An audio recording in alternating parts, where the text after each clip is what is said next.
5 বছরের শিশুর ঝাড়ফুঁক দিয়ে চলে চিকিৎসা। সিরাজগঞ্জের রায়গঞ্জ উপজেলার বর্মগাছা ইউনিয়নের বামুনভাগ গ্রামের এক শিশু কবিরাজ 1 মাস ধরে এভাবে চিকিৎসা দিচ্ছে। তুমি যে এই যে ঝাড়ফুঁক দাও, কে শিখেছে তোমাকে? আল্লাহ শিখেছে। পেট ব্যথা, ক্যান্সার সহ সব রোগের চিকিৎসা হয় ঝাড়ফুঁক ও পানি পড়া দিয়ে।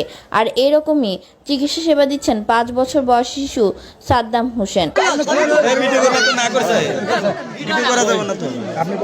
দাদার কাঁধে ভর করে দিচ্ছেন ঝাড়ফুঁক।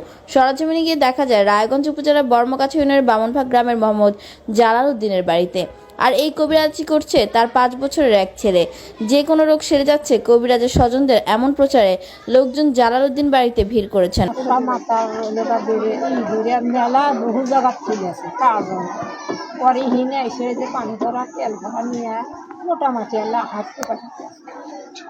কবিরাজ সকাল বিকেল পালা করে ঝাড়ফুঁক সহ নানা পদ্ধতিতে নানা রোগে আক্রান্ত ব্যক্তিদের চিকিৎসা দিয়ে যাচ্ছে।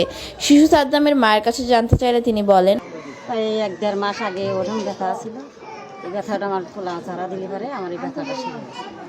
আমার তো মার করি নিয়ে আমার পোলা চারা দিছে, এই আল্লাহ পাক সারাইছে, এইটুকু আমার। আচ্ছা, অনেক কি যারা জি জি, সেক্ষেত্রে আপনি বুঝতে 25-26 দিন বয়স। আচ্ছা, 25-26 দিন হলো এই বাড়ির ভরে লোকজন আসতেছে, এরকম ঝাড়া নিচ্ছে। আচ্ছা, তোমার বাবার নাম? জালাল। তোমার গ্রামের নাম?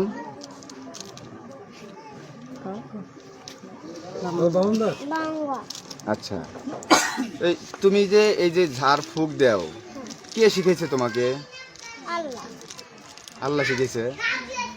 আচ্ছা, কিভাবে আল্লাহ শিখাইলো?